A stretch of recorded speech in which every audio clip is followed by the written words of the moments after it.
made a slight detour on a recent road trip to Danner, Oregon. Today, Danner is just a wide spot on a gravel road, with the only remaining building the 100-year-old Anderson store, which looks to be heavily vandalized and has seen too many Eastern Oregon winters. But just a half-mile down the road is the real reason for the stop, to pay our respects to Jean-Baptiste Charbonneau, the youngest member of the 1805 Lewis and Clark expedition. Born in 1805 to a Shoshone woman and a French-Canadian trapper, Jean-Baptiste's parents were hired as interpreters for the 1805 Lewis and Clark Course of Discovery. He traveled to the Pacific and back as a baby. By the end of the expedition, Clark had grown very fond of the boy and offered to adopt him and give him the best education possible in St. Louis, which he did. Clark nicknamed the boy Pomp. When Jean-Baptiste was 18, he met this guy, Duke Paul Wilhelm of Winterberg, who was touring the American wilderness with none other than Pomp's father as his guide. Pomp returned to Europe with the Duke for 6 years. Wilhelm wrote in his journal, "Charbonneau was a companion in all my travels over Europe and North Africa." Apparently, Pomp fathered the child in Europe with Anastasia Fries, but the baby died at 3 months. Jean-Baptiste returned to the U.S. with the Duke in 1829 and hired on with the American Fur Company as a trapper and mountain man.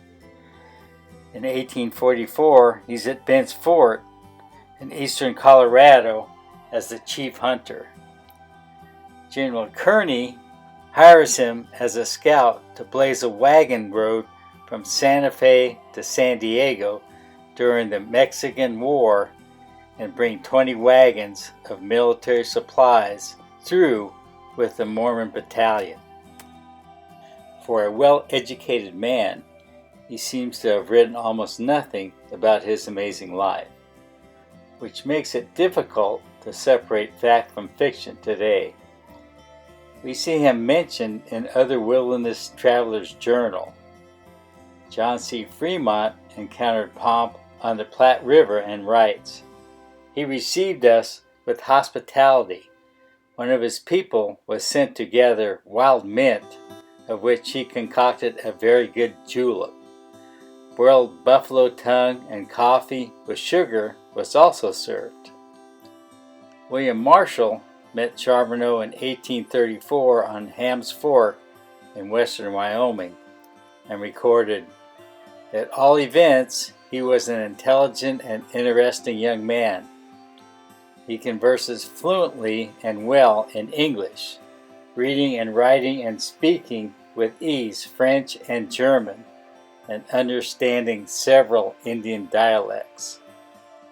A Rufus Sage wrote, "Coming into camp under the direction of a half-breed Charbonneau, who proved to be a gentleman of superior information.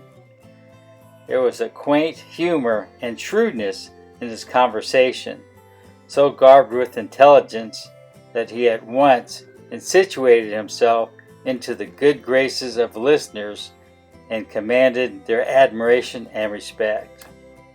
In California, he is appointed alcalde, a kind of mayor, sheriff, judge of Mission San Luis Rey de Franquia. He fathers another child with Maria Sobin in California. The fate of the child is unknown. News of gold on the American River in Northern California brings Pomp to the Auburn area. He works the river for gold, and in 1861 he lists his occupation as clerk at the Orleans Hotel across the street from one of my favorite watering holes, the Auburn Ale House. Today there is a plaque where the Orleans Hotel once stood.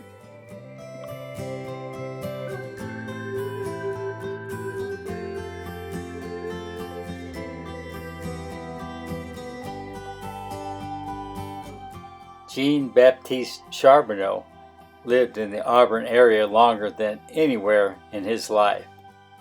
In 1866, he decided to leave, telling friends he was about returning to familiar scenes.